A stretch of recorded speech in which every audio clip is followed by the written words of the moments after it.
وجل عن ملاءمة الكافيات وقربا خواتر الزنون وبعدا ملاحظة القلوب علم بما كان قبل أن يكون مالك الملك تؤتي الملك من تشاء وتنزع الملك ممن تشاء وتعز من تشاء وتذل من تشاء بيده الخير وهو على كل شيء قدير والصلاة والسلام على سيدنا أشرف الأنبياء والمرسلين سيد الأبرار ونخبة الأخيار بين الرسالة والنبوة ينبوع الحكمة والفتوة نبي الأنبياء والصفي الأصفياء الذي بنوره استطاعت الأنوار واستنفارت الشموس والأقمار وبظهوره تجلت الأسرار الذي في السماء اسمه أحمد وفي الأرض بالقاسم محمد اللهم صل على محمد وآل محمد وعلى علي ابن عمه كاشف غمه سيد الأولياء والأوصياء أسد الله الغالب غالب على كل غالب الذي حبه فرض على الهادر والغائب مولانا بالستين أمير المؤمنين علي بن أبي طالب اللهم صل على محمد وآل محمد وعلى آله الطيبين الطاهرين المعصومين حجج الله على العباد الداعين إلى الخلق في جميل أعصار والأقطار بالمآثر والآثار خير القرون الذين يبينون للناس مناهج الحلال والحرام أهل البيت المطهرين من الوسط والآثام ورحمة الله وبركاته أما بعد بسم الله الرحمن الرحيم ولقد صرفنا للناس في هذا القرآن من كل مثل صلوات اللهم صل على محمد وآل محمد گفتگو جو ہے وہ جاری ہے اس عنوان سے قرآن کریم جو ہے اس میں سورہ بنی اسرائیل کی آیہ مبارکہ جو سرنامہ کلام قرار دی ہے اللہ ارشاد فرما رہا ہے وَلَقَدْ صَرَّفْنَا اور یقیناً وَلَقَدْ اور یہ لقد جو ہے دو دفعہ یقین آ رہا ہے لا قد لا کا معنی بھی یقین ہے ورلی قد undoubtedly وَلَقَدْ بے شک یقیناً صرفنا ہم نے بیان کر دیا ہے کہ کہیں کہیں اللہ اپنے لیے واحد سنگولر کا لفظ استعمال فرماتا ہے کہیں کہیں پلورل ہے جمع ہے انا انزلناہ ہم نے نازل کر دیا ہے تو فرق ہے اس میں جب فرماتے ہیں نا ہم نے یہ کام کیا ہے تو ظاہر مفسرین کا کہنا یہ ہے کہ جب اللہ فرماتے ہیں نا انا انزلناہ بے شک ہم نے نازل کر دیا ہے اس سے مراد جہاں جہاں یہ عمل ہو رہا ہے اس کائنات کے اندر اللہ کے ساتھ ساتھ ساری کائنات کا نظام بھی شامل ہے وَلَقَدْ صَرَّفْنَا ہم نے بیان کر دیا ہے تو اللہ ظاہر ہے کہ ڈائریکٹ پروردگار ہاں اس میں کوئی مسئلہ نہیں ہے مسئلہ ہم میں ہے کہ ہم اس سے ڈائریکٹ رابطہ نہیں کر سکتے لہذا کوئی ایسا میڈیم طاقتور چاہیے جو وہاں سے لے اور آپ تک پہنچا یعنی ادھر کی اوصاف بھی اس کے اندر موجود ہوں اور ادھر کی کوالٹیز بھی اس کے اندر موجود ہوں یعنی بشر بھی ہو اور نور بھی ہو صلوات اور محمد علیہ محمد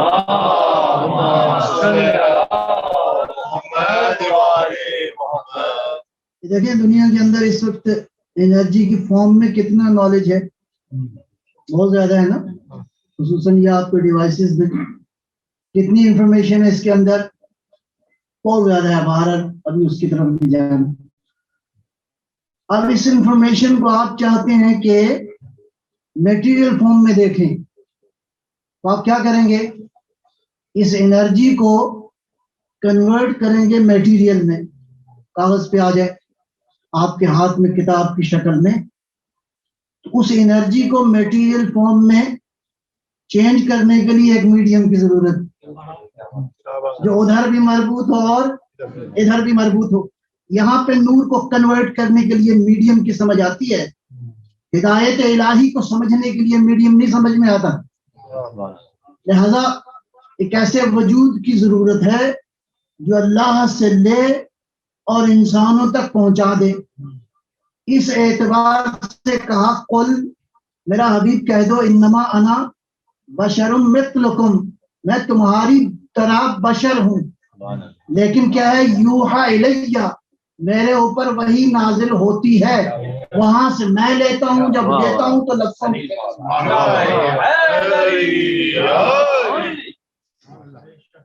اس کو میٹیریل فارم میں چینج کرنے کے لیے بس کوئی ایسا وجود ہو, نور بھی ہو اور بشر بھی ہو.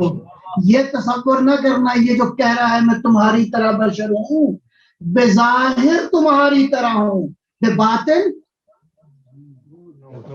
بس اس کا ظاہر اور ہے, اس کا باطن اور ہے. وَلَقَدْ صَرَّفْنَا, اور ہم نے بیان کر دیا ہے. اس کا مطلب ہے اس بیان کے اندر, بیان کس کا ہے, فرما رہا ہے ہم نے بیان کر دیا. اس کا مطلب ہم کا مطلب ہے جو کر رہا ہے, درمیان میں اگر کوئی میڈیم بھی ہے تو خود سے نہیں ہے, ہم ہیں جو کر رہے ہیں. لہذا اپنے سے دیکھیں, یہ روشنی آپ کہاں سے لیتے ہیں؟ فی الحال جناب سورج سے. یہ سورج جو ہے روشنی دے رہا ہے. اب آپ کہیں گے یہ سورج روشنی دیتا ہے یا اللہ روشنی دیتا ہے, کیا کہیں گے؟ بڑا ظریف سا فرق ہے. سورج روشنی دیتا ہے یا اللہ روشنی دیتا ہے؟ یقیناً سورج روشنی دیتا ہے, اس لیے کہ مجھ تک جو روشنی پہنچ رہی ہے وہ سورج کے واسطے سے پہنچ رہی ہے. لیکن جب سورج اور اللہ کا مقابلہ کریں گے تو وہاں سورج عبد محض ہے, خود سے وجود نہیں رکھتا.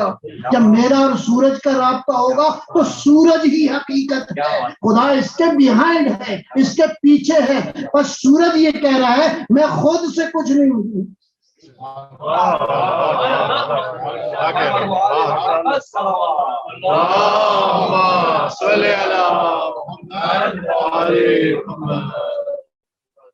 وَلَقَدْ صَرَّفْنَا, اور ہم نے بیان کر دیا ہے. اس کا مطلب یہ جو آئے ہیں نمائندے, یہ در حقیقت ہم بیان کر رہے ہیں. اللہ ولی الذین آمنوا یخرجہم من الظلمات الی النور. اللہ کیا ہے؟ ولی ہے. کس کا؟ ایمان والوں کا. تو یہ ثابت ہو گیا کہ اللہ کا ایک رشتہ ہے ایمان والوں کے ساتھ, ایک تعلق ہے. وہ خدا بھی ہے, وہ قادر بھی ہے, وہ بہت سارے اس کے اوصاف ہیں. ساری کائنات کے اندر اسی کے اوصاف کے مظاہر ہمیں نظر آ رہے ہیں. فرماتا ہے ایمان والوں کے ساتھ میرا کیا تعلق ہے؟ اللہ ولی الذین آمنوا یخرجہم من الظلمات الی النور. اللہ کیا کرتا ہے؟ ایمان والوں کا ولی ہے. تو ایمان والوں کا ولی ہوتا ہے, ایمان والوں کا ولی ہوتا ہے. اور یہ ولی کرتا کیا ہے؟ اللہ نے نام نہیں بتایا. اللہ فرما رہا ہے ولی کا فنکشن یہ ہے, ولی کی طاقت یہ ہے, ولی کی پاور یہ ہے کہ وہ مومنین کو ظلمتوں میں نہیں رہنے دیتا, نور کی طرف لے جاتا. اب اللہ نے یہ فنکشن, یہ کام کرنا ہے. اللہ ولی ہے صاحبان ایمان کا. اب اس ولی نے کرنا کیا ہے؟ یخرجہم من الظلمات الی النور. ایک مطلب کل بھی میں نے عرض کیا تھا, اسی کی کنٹینیوشن میں سورہ محمد میں ارشاد فرماتا ہے پروردگار, ذالک بان اللہ مولی الذین آمنوا, ولی ادھر کہا اور ادھر کیا فرمایا؟ مولا. اللہ ولی ہے کس کا؟ مولا الذین آمنو. اللہ مولا کس کا ہے؟ آمنو یعنی صاحبان ایمان کا. ادھر فرمایا ولی ہے ایمان والوں کا، ادھر فرمایا مولا ہے ایمان والوں کا. آیت یہاں رکتی نہیں ہے، آگے چلتی ہے. ذالک بأن اللہ مولا الذین آمنوا، اللہ ایمان والوں کا مولا ہے. والکافرین لا مولا لہم، کافروں کا کوئی مولا نہیں.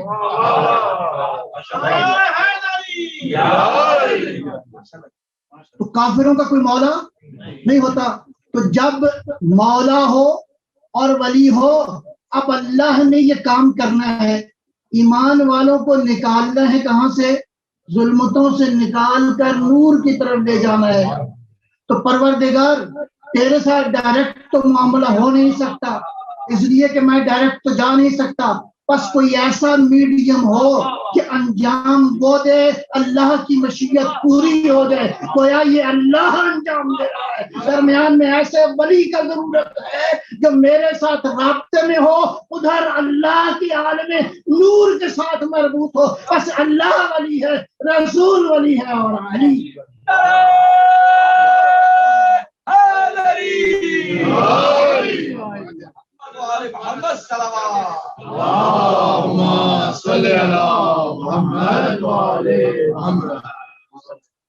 کوئی ایسا ولی ہو کہ اس کی مشیت میں کوئی معاملہ، یعنی جیسا وہ چاہ رہا ہے ویسے ہی یہ عمل انجام پا جائے. تو بولے تو خدا کی زبان بولے، ہاتھ اٹھائے تو اللہ کا ہاتھ بولے.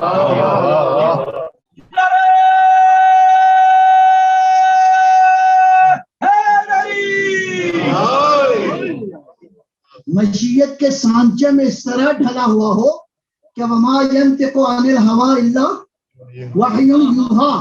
ایسا نہیں کہ ہمیشہ جبرائیل آتے تھے، نہیں، وحی الہی کے سانچے میں ایسا ڈھلا ہوا تھا کہ اپنی مشیت تو ہو گئی تھی ختم، اپنا ارادہ تو ہو گیا تھا ختم.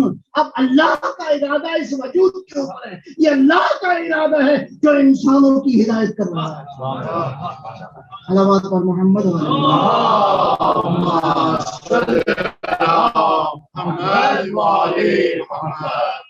وَلَقَدْ صَرَّفْنَا، ہم نے بیان کر دیا. تو یہ جو بیان ہو رہا ہے ادھر سے بیان ہو رہا ہے. للناس، انسانوں کے لیے، فی ھذا القرآن، اس قرآن میں، من کل مثل، یہ مثالیں اللہ کیوں بیان کرتا ہے اور کس کے لیے بیان کرتا ہے؟ یہاں تو فرما دیا ہے کہ للناس، سارے انسانوں کے لیے ہیں. اور ایک جگہ ارشاد فرمایا، فرماتا ہے وَيَضْرِبُ اللَّهُ الْأَمْثَالَ لِلنَّاسِ، اللہ مثالیں تو دیتا ہے سب کے لیے، کوونٹری والوں کے لیے اور یو کے والوں کے لیے، جو زبان بولتے ہیں انگلش ان کے لیے، جو بولتے ہیں ہندی زبان ان کے لیے، ہر انسان کے لیے، ہر انسان کے لیے. اللہ فرما رہا ہے یضرب اللہ الامثال للناس، ہم سارے انسانوں کے لیے مثالیں بیان کرتے ہیں. یہ سارے انسانوں کے لیے بیان کر رہے ہیں، لیکن آگے آیت کیا کہتی ہے؟ لعلہم یتذکرون، یہ مثالیں اس لیے بیان کر رہے ہیں تاکہ یہ تذکر حاصل کریں، تاکہ ان کو سبق یاد آ جائے، تاکہ یہ ریممبر کریں، تاکہ یہ ریمائنڈ کریں. اسی لیے فرمایا ہے، دیکھیں پروردگار نے ایک جگہ قرآن میں ارشاد فرمایا فَاسْأَلُوا أَهْلَ الذِّكْرِ إِن كُنتُمْ،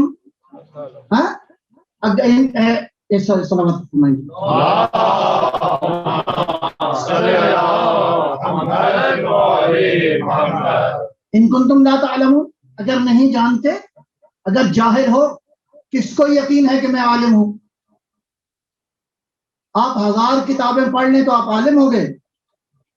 آپ جتنا پڑھتے جائیں گے، کائنات کو دیکھتے جائیں گے، علم کی وسعت کو دیکھتے جائیں گے، تو اپنی جہالت کا اعتراف کرتے جائیں گے. جاہل بھی 2 طرح کے ہوتے ہیں، بلکہ 3 طرح کے ہوتے ہیں. ایک وہ ہے جو جاہل ہے، اور اس کو یقین ہے کہ میں جاہل ہوں. جی, اور ہر بندے کو اپنی جہالت کا اعتراف کرنا چاہیے. جتنا وہ جاہل ہے, وہ مجھے واقعہ یاد آ گیا. کہتے ہیں شہید مطہری رضوان اللہ تعالی علیہ وہ کہیں جا رہے تھے تو ایک دیہات کا کوئی آدمی آیا, اس نے کوئی مسئلہ پوچھا. آغا صاحب نے کہا مجھے نہیں پتا. اس نے کہا شاید ان کو سمجھ نہیں آئی. اس نے ریپیٹ کیا, کہا مسئلہ یہ ہے. کہا عزیز میں نے بتایا کہ مجھے یہ نہیں آتا اس کا مسئلہ. اس کا مطلب جرأت ہونی چاہیے. آیت اللہ شہید مطہری. اس نے تیسری بار پھر کہا کہ آپ کو شاید مسئلہ سمجھ نہیں آ رہا, مسئلہ یہ ہے. کہا آپ کو شاید متوجہ نہیں ہو رہے, مجھے نہیں آتا. تو اس نے کہا کہ اتنا بڑا امامہ کیوں رکھا ہوا ہے,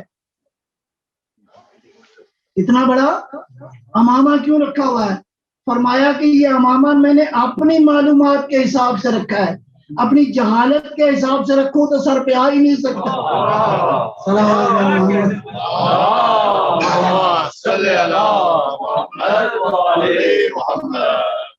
تو ہر کوئی تو یہ دعویٰ نہیں کر سکتا جو پوچھنا ہے پوچھ لو جی. یہ تو وہی دعویٰ کر سکتا ہے.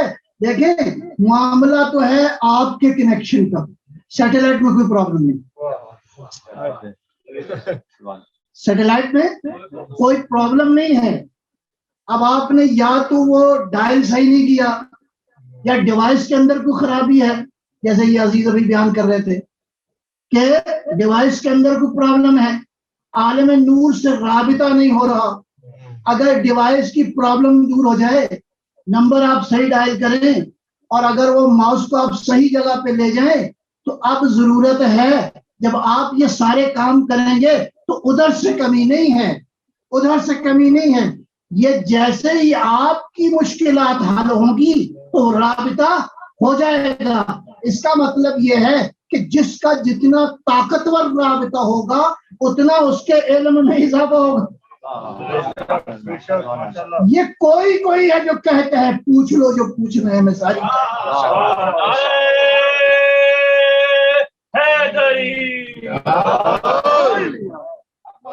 محمد صلوات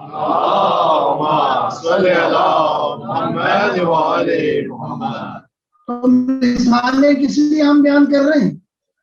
لعلہم یتذکرون, تاکہ یہ تذکر میں آ جائیں. وہ جو میں عرض کر رہا کہ پوچھو کس سے؟ اہل ذکر سے. اہل ذکر کو نہیں کہا کہ تم بھی پوچھو, اہل ذکر سے پوچھا. یہ جو پیغمبر نے فرمایا 2 چیزیں چھوڑے جا رہا ہوں, اگر ان سے متمسک رہو گے یعنی ان کی اطاعت کرو گے, لن تضلوا بعدی ابدا, قیامت تک گمراہ نہیں ہوگے. ان کو نہیں کہا کہ امت کی اطاعت کرنا, امت کو کہا کہ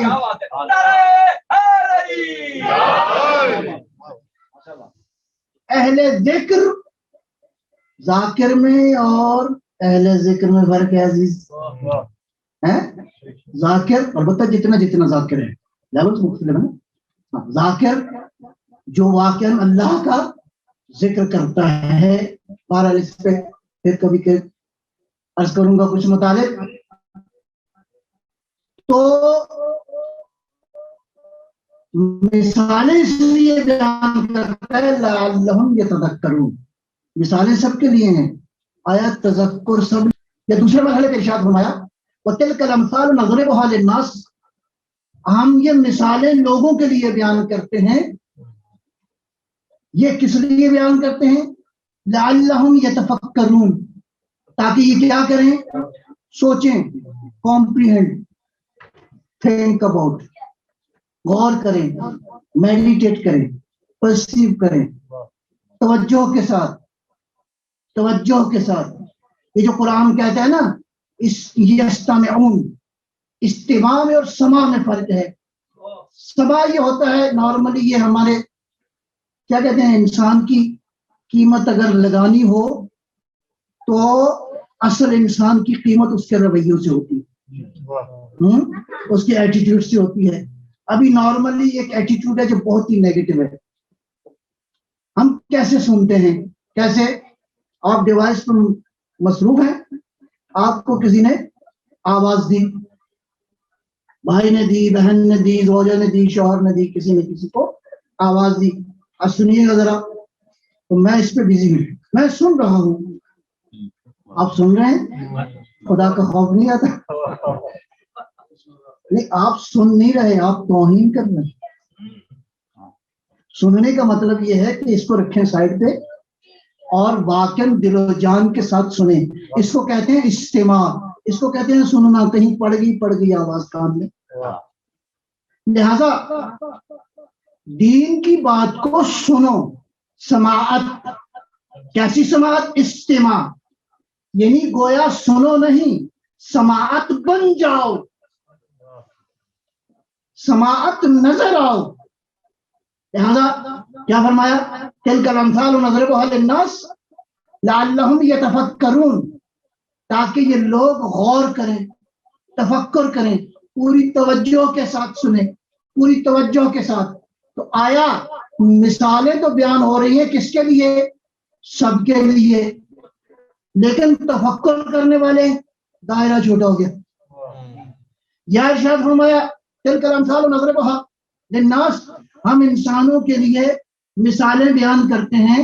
وما يعقلها الا العالمون, لیکن ان پہ جو عقل کرتے ہیں, جو غور کرتے ہیں, وہ سوائے پڑھے لکھے لوگوں کے, علماء کے بغیر, جاننے والوں کے بغیر.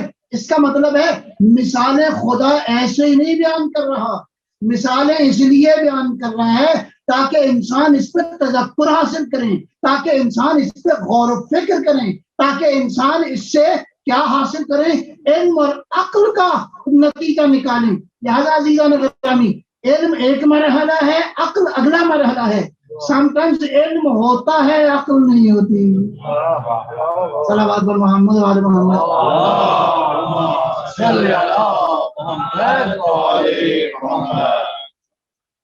جیسے علم ہے پہلا مرحلہ, علم ہوتا ہے. عقل اور علم میں کیا فرق ہے؟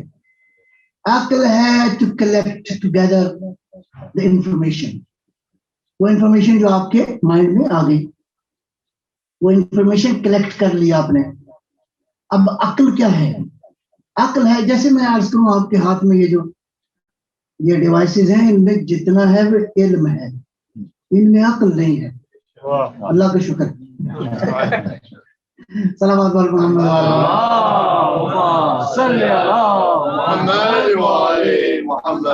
اگر رپورٹ میں کسی دن عقل آ گئی تو پرابلم ہو جائے گی. ابھی شکر ہے کہ آپ نے جو علم فیڈ کیا ہے وہی اس کے اندر ہے. یہ ہے علم, یعنی ڈیوائس جو ہے اس کے اندر جو کچھ ہے اس کو کہتے ہیں نالج, یہ علم ہے. عقل کیا ہے؟ ان معلومات کے نتیجے میں انسان جب ان معلومات کو سوچنے کے بعد انسان جب کسی نتیجے پر پہنچتا ہے, وہ جو نتیجہ نکال رہا ہے, وہ جو پروسیسنگ کر رہا ہے ان انفارمیشن کے اندر, اس پروسیسنگ کو کہتے ہیں عقل. بعض اوقات انسانوں کے پاس, لوگوں کے پاس علم ہوتا ہے لیکن بڑی سطح کے بے وقوف ہوتے. کیوں؟ علم ہے لیکن اس سے کام نہیں لیا, کبھی سوچا ہی نہیں, کبھی غور ہی نہیں کیا, کبھی تفکر ہی نہیں کیا. لہذا پہلا مرحلہ ہے علم اور اگلا مرحلہ ہے عقل. اب چلتے ہیں اگلی مرحلے میں. میں عرض کر چکا, یہ مثالوں میں اللہ ارشاد فرما رہا ہے, یہ مثالیں جو ہم دے رہے ہیں یہ انسانوں کے غور و فکر کے لیے, ان کے تعقل کے لیے, ان کی میڈیٹیشن کے لیے, ان کو کسی نتیجے پر پہنچانے کے لیے یہ مثالیں دی جا رہی ہیں. اب چلتے ہیں, اللہ بے مثال ہے. ٹھیک, اور یہ طے ہو گیا کہ اب اگر اس کی مثال دینی ہے تو تم نہیں دو گے, وہ خود دے گا کہ وہ کیسا ہے. اگلے مرحلے میں قرآن کیا ہے؟ بے مثال ہے, اس کی مثال نہیں لائی جا سکتی. ظاہر میں لفظ ہے, باطن میں نور ہے. قرآن ظاہر میں لفظ ہے, باطن میں نور ہے. تو قرآن ہو گیا بے مثل. آگے کون ہے؟ آگے ہے نبی کی ذات. نبی بھی کیا ہے؟ بے مثال ہے، نبی بھی بے مثال ہیں. ظاہر میں بشر ہے، باطن میں وہی الہی ہے. ظاہر میں بشر ہے، باطن میں نور ہے. ظاہر میں بشر ہے، باطن میں وہی الہی ہے. پس نبی کو معمولی نہ سمجھو، ظاہر میں بشر ہے، باطن میں قرآن کی حقیقت. وہ قرآن جس کے بارے میں کل میں نے عرض کیا، مولا کیا فرماتے ہیں کہ قرآن کی آیتیں ایک دوسرے سے کلام کرتی ہیں، قرآن کی آیتیں ایک دوسرے کی گواہی دیتی ہیں. لہذا اگلے مرحلے میں چلتے ہیں. اگلا مرحلہ کیا ہے؟ حضرت انسان. حضرت انسان اگر کہا جائے کہ یہ بندہ، یہ بشر، یہ انسان کس مرحلے میں ہے؟ یہ چاہے تو بے مثال بن سکتا ہے. انسان چاہے تو بے مثال ہو سکتا ہے. اب انسان کو آپ کیسے ڈیفائن کریں گے؟ ایک صلوات پڑھیے گا. اللهم صل على محمد وعلى محمد. بات پہنچ رہی آپ تک؟ نعرہ حیدری. یہ نو کہ خشک درس ہو جائے اور پھر میں صلوات بر محمد وعلى محمد. اللهم صل على محمد وعلى محمد. دیکھیے انسان کا وجود دو طرح سے ہے. ظاہر ہے کہ یہ وجود ہے، اس کو قرآن نے اپنے انداز سے بیان کیا ہے، سائنس نے اپنے انداز سے بیان کیا ہے. مولا امام صادق صلوات اللہ علیہ اللهم صل على محمد وعلى محمد.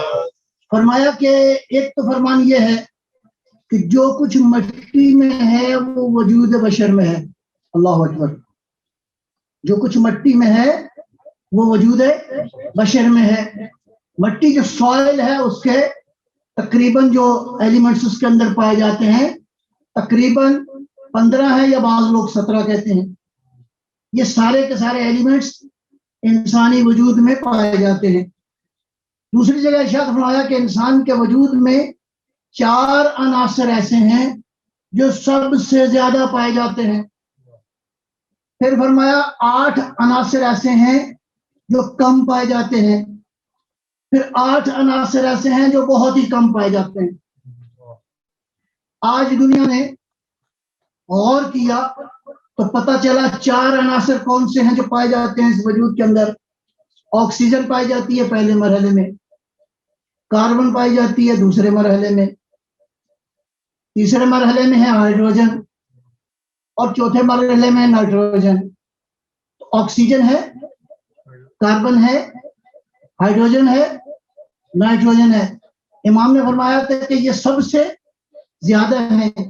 تو ابھی اندازہ یہ ہے کہ یہ جو 4 ہیں یہ اس باڈی کے اندر ان کی جو پائی جاتی ہے مقدار 96.5%.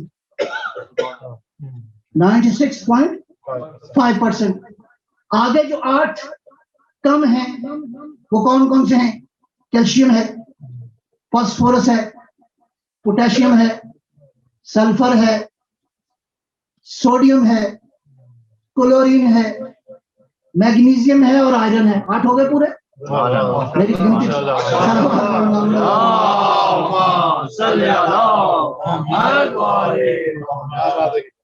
یہ سارے 8 جو ہیں یہ پائے جاتے ہیں تقریباً نیئر اباؤٹ 2.5%. پیچھے کیا بچا؟ کچھ بھی. لہذا امام نے کیا فرمایا تھا؟ 4 عناصر اب ان کو ملائیں تو یہ سارے کے سارے 96.5. تو پہلے 4 ہو گئے، دوسرے ہو گئے 2.5. پیچھے بہت سارے عناصر ہیں گویا قابل ذکر نہیں ہیں. تو مولا نے کیا فرمایا تھا؟ فرمایا تھا 4 عناصر سب سے زیادہ ہیں، پھر 8 عناصر کم ہیں، پھر 8 عناصر بہت کم ہیں. تو مجھے بتائیے امام کے پاس کون سی لیبورٹری موجود تھی؟ امام کے پاس کون سا مائکروسکوپ موجود تھا؟ امام نے کن شاگردوں کی مدد کے ساتھ یہ نتیجہ نکالا کہ اس باڈی کے اندر 4 سب سے زیادہ ہیں، 8 کم ہیں، 8 بہت ہی کم ہیں. امام کو ان وسیلوں کی ضرورت نہیں ہوتی، امام خود کائنات کے لیے وسیلہ. محمد صلوات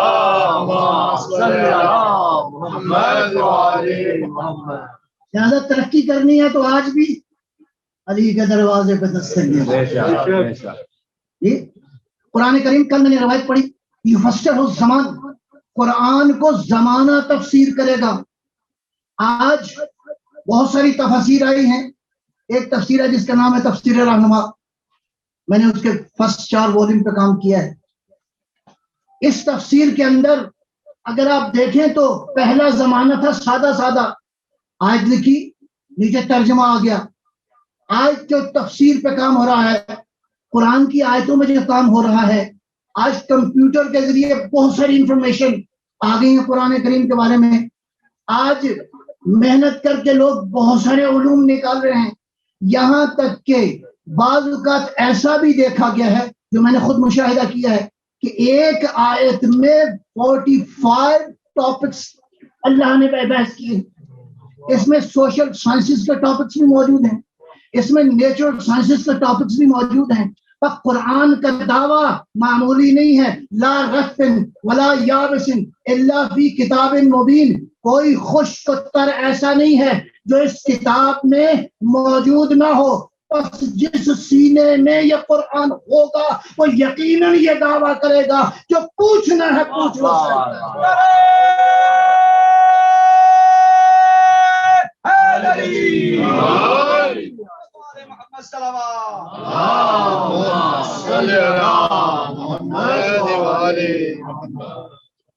وَلَقَدْ خَلَقْنَا الْإِنسَانَ مِنْ سُلَالَةٍ مِّن طِينٍ. سورہ مومن. ہم نے 7 مرحلوں میں آپ کی خلقت ہوئی. انسان کی خلقت جو ہے وہ 7 سٹیجز میں ہے. پہلی سلالۃ من طین، ہم نے انسان کو 3 سے خلق کیا. ثم جعلناہ نطفۃ فی قرار مکین. اگلا مرحلہ نطفے کی شکل میں ہے. ثم خلقنا النطفۃ علقۃ، اس نطفے کو ہم نے علقہ میں. قرآن کیا بحث کر رہا ہے؟ Medical science. قرآن کیا حقیقتیں بیان کر رہا ہے؟ قرآن کوڈ دے رہا ہے کہ پہلا مرحلہ 3 ہے، دوسرا مرحلہ نطفہ ہے، تیسرا مرحلہ علقہ ہے. فخلقنا العلقۃ مضغۃ، اگلا مرحلہ مضغہ ہے. فخلقنا المضغۃ عظاما، ہم نے اس مضغہ سے ہڈیاں بنا دی. فکسونا العظام لحما، ان ہڈیوں پہ ہم نے گوشت کو چڑھا دیا. ثم انشأناہ خلقا آخر، اس کے بعد اس کو پورا وجود دے دیا. فتبارک اللہ احسن الخالقین، کتنا بابرکت ہے جس نے اس کو.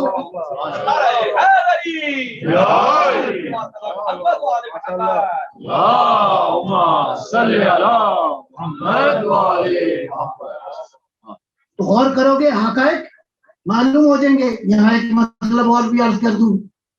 آپ کی انسان کی خلقت ہے 5 سٹیجز میں، اور کائنات کی خلقت کے بارے میں کیا کہا؟ 7 سماوات، ہم نے 7 آسمان بنائے ہیں. حقیقت ابھی نہیں معلوم کہ پہلا کیا ہے دوسرا کیا ہے. یہ ساری حقیقتیں فی الحال ابھی منکشف نہیں. کچھ چیزیں ہیں جو روایات میں موجود ہیں، بہرحال ابھی ٹاپک نہیں ہے، پھر کبھی انشاءاللہ. تو 7 مرحلوں میں اس وجود کی خلقت ہوئی، اور 7 مرحلوں میں اللہ نے کائنات کی خلقت کی. بس کریشن جو ہے اس کے لیے 7 سٹیجز موجود ہیں. اب آئیے ہدایت کے نظام کے بارے میں اللہ کیا کہتے ہیں. فرماتے ہیں وَلَقَدْ آتَيْنَاكَ سَبْعًا مِّنَ الْمَثَانِي وَالْقُرْآنِ الْعَظِيمِ، ہم نے آپ کو 7 دیا ہے جو مثانی ہے، اور ہم نے قرآن عظیم دیا ہے. اللہ اکبر. ہم نے آپ کو کیا دیا ہے؟ 7 مثانی، اور کیا دیا ہے؟ قرآن عظیم. لگتا ہے کہ یہ 7 مثانی اور قرآن عظیم تقریباً ہم وزن ہیں. یہ دونوں کے دونوں ادھر کہا ہے قرآن عظیم. کس نے کہا ہے؟ جو خود عظیم ہے. اللہ اکبر. اس عظیم نے کہا ہے اس کو قرآن عظیم. وَلَقَدْ أَعْطَيْنَاكَ حبیب ہم نے آپ کو سبع مثانی دیا ہے. 7 ہے. مثانی کا ایک معنی ہے 2, ایک معنی ہے ریپیٹڈ. ہم نے 7 دیا ہے جو ریپیٹڈ ہے. سبع مثانی آپ کو دیا ہے اور ہم نے آپ کو قرآن عظیم دیا ہے. ایک بات اور کہہ کے یہاں پہ میں کنکلوژن کروں گا آپ کی خدمت میں. دیکھیے کہ قرآن کریم میں کتنی صورتیں ہیں؟ 114 صورتیں ہیں. اچھا, ان 114 صورتوں میں نماز جو ہے وہ اگر آپ بسم اللہ الرحمن الرحیم اللہ اکبر بسم اللہ الرحمن الرحیم قل هو اللہ احد اللہ الصمد نماز ہو جائے گی. حالانکہ آپ نے کیا پڑھا ہے؟ قرآن پڑھا ہے نا. اچھا, آپ نے کیا پڑھا؟ بسم اللہ الرحمن الرحیم انا اعطیناک الکوثر. نماز ہو جائے گی؟ انشاءاللہ نہیں ہوگی, بالکل بھی نہیں ہوگی. ہے قرآن آپ پڑھ رہے ہیں, لیکن خدا یہ چاہتا ہے کہ عبادت اس وقت تک نہیں ہوگی جب سورہ حمد نہ پڑھی جائے. سورۃ الحمد جب تک نہیں پڑھو گے نہ نفلی نماز ہوگی نہ فرض والی نماز ہوگی. بس عبادت کے لیے سورہ حمد کی تلاوت ضروری ہے. اب آئیے اگلے مرحلے میں. یہ جتنے بھی قرآن کریم کی صورتیں ہیں, یہ جتنے بھی قرآن کریم کے اندر صورتیں ہیں, ان کے مقابلے میں سورۃ الحمد کو کہا گیا ہے سبع مثانی. سورۃ الحمد کو سبع مثانی کہا گیا. کیوں؟ اس لیے کہ اس کی 7 صورتیں ہیں. اور خوبصورت یہ ہے کہ 2 رائے ہیں عالم اسلام کے اندر. ایک رائے یہ ہے کہ یہ جو بسم اللہ الرحمن الرحیم آیا ہے قرآن کے اندر, یہ تبرکن آیا ہے. یہ بسم اللہ الرحمن الرحیم آیت نہیں ہے, تبرکن لکھا گیا ہے. لیکن سورۃ الحمد کے بارے میں سب کی رائے یہ ہے کہ سورۃ الحمد میں بسم اللہ الرحمن الرحیم پہلی آیت ہے. بہت خوبصورت ہے, قابل توجہ. یہاں پہلی آیت ہے, باقی جگہ پہ 2 رائے ہیں. ایک رائے یہ ہے نہیں کہ پہلی آیت ہے, ایک رائے یہ ہے کہ نہیں بلکہ برکت کے لیے آئی ہے. اب بسم اللہ الرحمن الرحیم پہلی آیت, الحمدللہ رب العالمین دوسری آیت, آخر تک جائیں گے تو یہ 7 آیتیں ہیں. یہ ہے 7, اور یہ واحد سورہ ہے جو 2 بار نازل ہوا ہے. تو کیا ہو گیا؟ سبا. تو کیا ہو گیا؟ سبا ہے. مطلب میرے ساتھ ہے آپ, میں کسی نتیجے کی طرف لے جانا چاہیے. اللہ نے سبع مثانی دیا ہے اور کیا دیا ہے؟ قرآن عظیم دیا ہے. اگلی بات, اس سورہ مبارکہ کے اندر ایک دعا ہے. ہم کتنی دعائیں مانگتے ہیں زندگی کے اندر؟ کبھی گنی نہیں. بہت دعائیں مانگتے ہیں, یا اللہ یہ دے دے, یا اللہ وہ دے دے, جو بھی دے دے. لیکن اللہ یہ کہتا ہے کہ جو ساری دعاؤں سے بالاتر دعا ہے وہ اس سورہ حمد میں آپ کو تعلیم کی گئی ہے کہ نماز اس وقت تک مکمل نہیں ہوتی جب تک یہ دعا مکمل, جب تک یہ دعا موجود نہ ہو. وہ دعا کیا ہے؟ اہدنا الصراط المستقیم. صراط مستقیم پہ جو ہے وہ اس کی ہمیں ہدایت فرما. بہرحال یہ بھی فی الحال یہ ترجمہ, اہدنا الصراط المستقیم, ہمیں ہدایت فرما کس کی؟ صراط مستقیم کی. اب سورہ یہاں رکتا نہیں ہے بلکہ آگے چلتا ہے.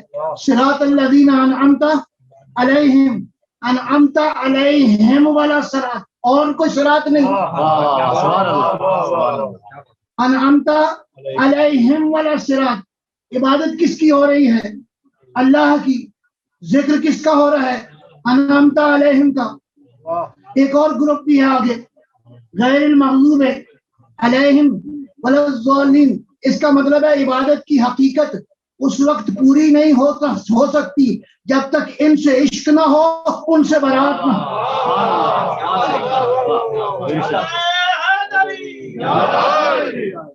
محمد وآل محمد صلوات.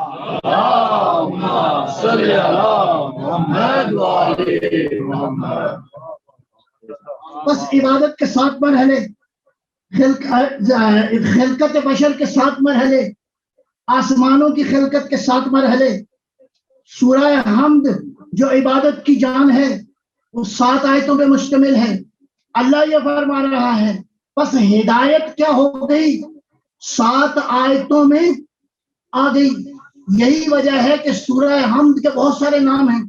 ان ناموں میں ایک نام سورۃ الفاتحہ، ایک نام سورۃ الحمد، ایک نام اور بھی ہے، ایک نام ہے ام الکتاب. اللہ اکبر. ایک نام ہے ام الکتاب، یہ ہے نام اساس الکتاب، یہ ہے ام الکتاب. یعنی گویا قرآن کو سارے کو اگر تلاش کرنا چاہو تو اس کے مضامین میں سارا قرآن موجود. بس اگلے مرحلے میں عرض کروں آپ کی خدمت میں، بس ہدایت کے نظام میں یہ دعا ضروری ہے. بس اس کا کنیکشن ہو گیا کس کے ساتھ؟ عبادت کے ساتھ. عبادت میں بھی اگلے مرحلے میں چلیے گا. عبادت سب سے افضل ترین عبادت کون سی ہے؟ نماز. نماز سب سے افضل عبادت ہے. اس نماز کے اندر افضل ترین رکن کون سا ہے؟ وہ ہے سجدہ. اور سجدے میں 7 کا مٹی پہ لگنا ضروری ہے.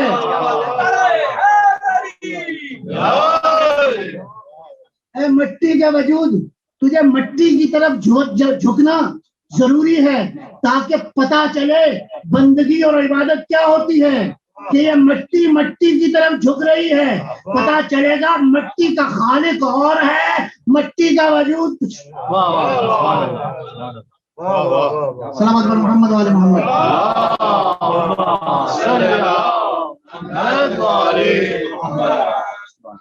تھوڑا سا آگے چلتے ہیں. بسم اللہ الرحمن الرحیم. الف لام میم ذالک الکتاب. بہت ساری باریکیاں ہیں، خالی اشارہ کروں گا. ان کو کہتے ہیں حروف مقطعات. حروف مقطعات میں حروف ٹوٹل ہیں 28. اور یہ جو حروف مقطعات ہیں قرآن میں ریپیٹ بھی ہوئے ہیں. الف لام میم چند دفعہ آیا ہے، ہا میم چند دفعہ آیا ہے. یہ الفاظ، یہ حروف ریپیٹ ہوئے ہیں. ٹوٹل یہ حروف جو ریپیٹ ہوئے ہیں وہ ہے الف لام میم، عین صاد را، کاف نون کاف، یا سین تا ہا. یہ 14 حروف ہیں. یہ 14 حروف ہیں. یہ 14 حروف اور ان کے ساتھ 14 حروف اور ہیں. اتفاق یہ ہے ان حروف کو کہتے ہیں یہ نورانی حروف ہیں. اور جو باقی 14 ہیں ان کو ظلمانی حروف کہا جاتا ہے. تو 7 اور 7 کیا ہو گیا؟ 7 مسانی. صلوات پر محمد وعلی محمد.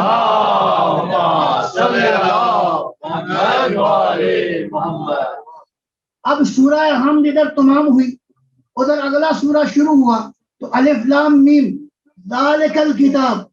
الف لام میم ابھی تک تو بہت ساری باتیں نہیں سمجھ میں آئی، لیکن عرض کروں گا یہ حروف قرآن کریم میں 29 جگہ پر مختلف صورتوں کے آغاز میں آئے ہیں. 5 صورتیں ایسی ہیں جن کے حروف، جہاں حروف آئے ہیں وہاں پہ قرآن کریم کا ذکر نہیں ہے. لہذا جہاں حروف ہیں فوراً ہی قرآن کا ذکر ہے. یاسین والقرآن الحکیم، قاف والقرآن المجید، الف لام میم ذالک الکتاب. یہ کون سی چیز ہے جو کتاب کے ساتھ ذکر ہو رہی ہے؟ یہ کتاب کے ساتھ کوئی چیز ہے جو ذکر ہو رہی ہے؟ مجھے مختصر کرنے دیجئے. پروردگارہ یہ انعمت علیہم، جب ہدایت 7 مسانی پہ مشتمل ہے، جب یہ وجود کی خلقت 7 پر مشتمل ہے، کائنات کی خلقت 7 پر مشتمل ہے، اور بھی 7 کی بہت ساری باتیں ہیں، سب کی طرف نہیں جانا. بس اب کہنے دیجئے، خلاصہ کروں گا. انعمت علیہم، انبیاء انعمت علیہم ہیں، اس میں کوئی شک نہیں ہے. شہداء و صالحین انعمت علیہم ہیں، لیکن وہ انعمت علیہم جو بالکل صراط مستقیم پر ہیں وہ کون کون ہیں؟ وہ ٹوٹل 3 ہیں. ایک اللہ خود اپنے بارے میں فرماتے ہیں میں کون ہوں؟ ان ربی علی صراط مستقیم. پروردگار صراط مستقیم پر ہے. کون دوسرا؟ یاسین والقرآن الحکیم انک لمن المرسلین علی صراط مستقیم. صراط مستقیم کو دیکھنا ہے تو اللہ سے پروردگار سے رجوع کرو. اگر اگلے مرحلے میں دیکھنا ہے تو ذات مصطفیٰ کو دیکھ لو. تیسرے مرحلے میں ایک جگہ پہ قرآن ارشاد فرما رہا ہے کہ صراط مستقیم کیا ہے؟ یہ اللہ کی کتاب ہے. تو پس معاملہ یہاں پہ سمجھ میں آیا صراط مستقیم کی حقیقت کی جو معراج ہے یا اللہ ہے یا مصطفیٰ ہے یا مصطفیٰ کے بعد قرآن ہے. اور مصطفیٰ نے اعلان کر دیا چھوڑے جا رہا ہوں، ایک کتاب چھوڑے جا رہا ہوں، دوسرا عطرت چھوڑے جا رہا ہوں. بس میں نے گنا تو مجھے 7 ہی نظر آئے. محمد نظر آئے، علی نظر آئے، حسن نظر آئے، فاطمہ نظر آئی، حسین نظر آئے، جعفر نظر آئے، موسیٰ نظر آئے. یہی رپیٹ ہو رہے ہیں، یہی 7 ہیں اور یہی 7 مثانی.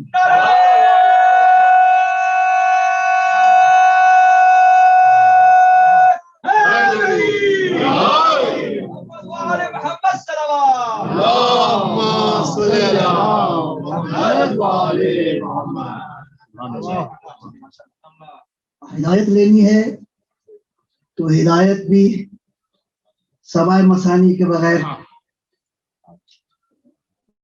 اور ہادی بھی 7 مثانی.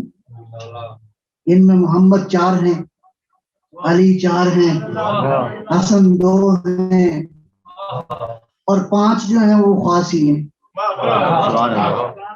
یہ حسین ان میں واحد ہیں، فاطمہ ان میں واحد ہیں، جعفر ان میں واحد ہیں، موسیٰ ان میں واحد. اس کی اپنی شان ہے. یہ 4 ریپیٹ نہیں ہوئے، باقی 3 ریپیٹ ہوئے ہیں.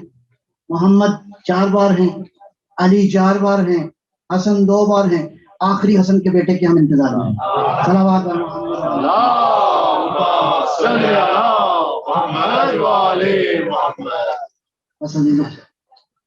آج کی گفتگو تقریباً اپنے آخری مرحلے تک پہنچی. ان مثالوں پہ غور کرو. یہ مثالیں تمہارے سوچنے کے لیے، تمہارے غور و فکر کے لیے. ان مثالوں کو اگر آپ نے عمل میں دیکھنا ہو تو 2 باتیں میں یہاں سے کروں گا.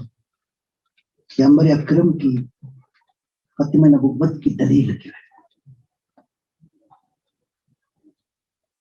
مجھے کہنے دیجیے، نبی اکرم کی ختم نبوت کی سب سے بڑی دلیل علی ابن ابی طالب. دوسری دلیل کربلا ہے.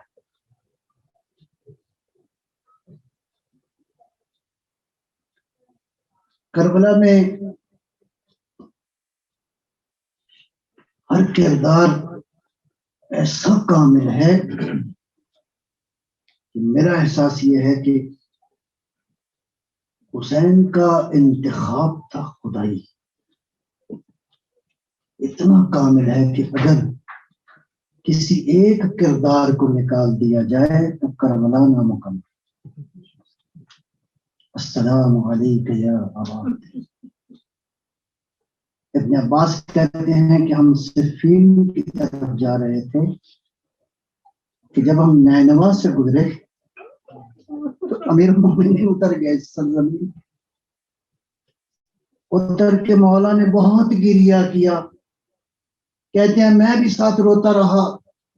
میں نے پوچھا مولا اس زمین پر اتنا گریہ؟ کہا کاش جو میں جانتا ہوں. کہتے اس کے بعد امام کی آنکھ لگ گئی تھوڑی دیر کے لیے. اٹھے تو مجھے آواز دی، بلایا، کہا میرے نزدیک آؤ. کہا مولا کیا بات ہے؟ کہا بھی میں نے خواب میں ایک منظر دیکھا. منظر یہ میں نے دیکھا ہے کہ آسمان سے کچھ لوگ آئے ہیں، ان کے ہاتھوں میں سفید تلواریں ہیں، سفید پرچم ہیں، انہوں نے کربلا کے گردا گرد ایک خط کھینچا ہے، اس کے بعد دیکھا ہے کہ درختوں سے خون ابلنے لگا، اور اس خون سے ایسے گویا ایک دریا بن گیا۔ ابن عباس اس کے بعد میں نے منظر یہ دیکھا، اس خون کے دریا میں میرا حسین غوطے لے رہا ہے اور مدد کو پکار رہا ہے، لیکن کوئی نہیں جو مدد کو آئے۔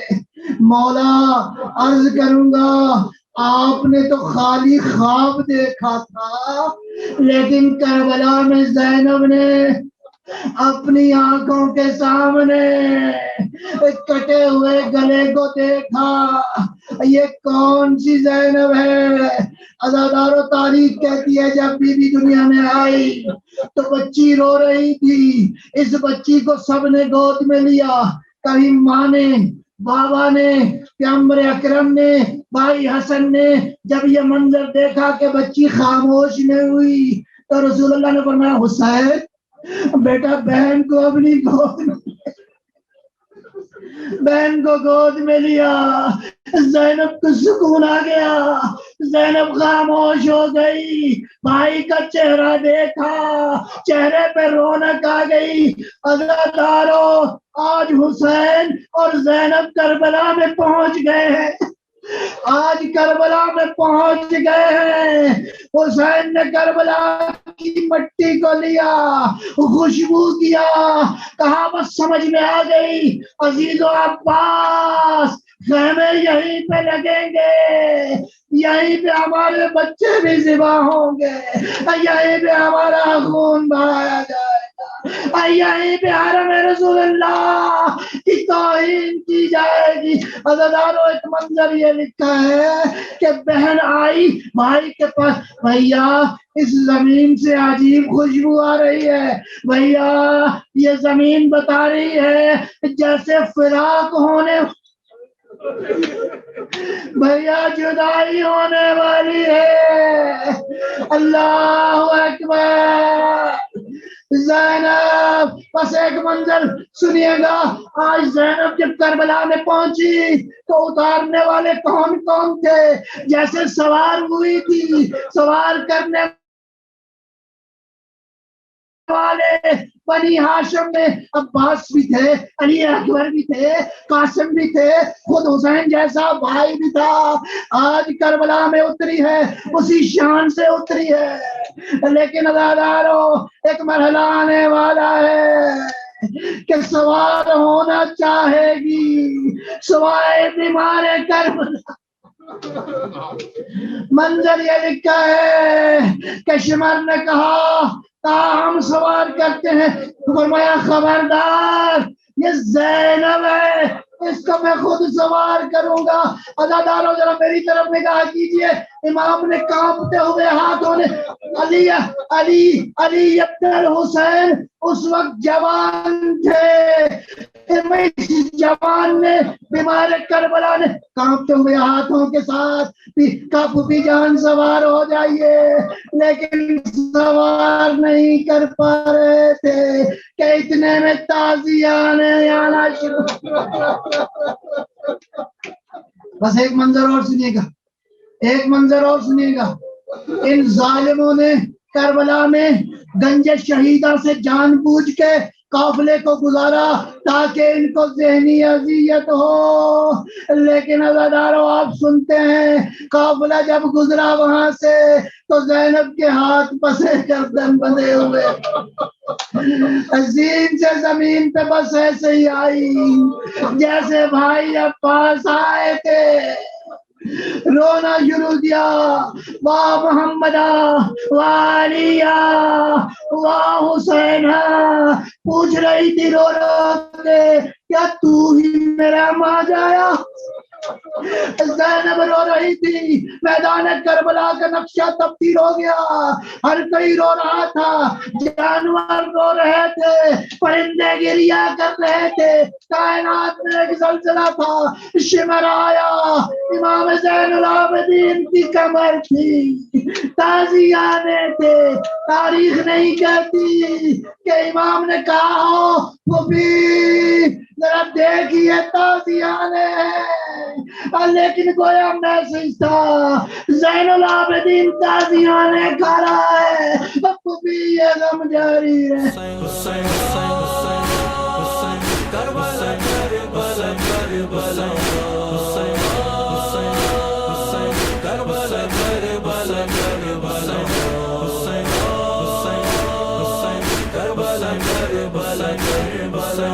Hussein, Hussein, Hussein, Hussein, Hussein, Hussein.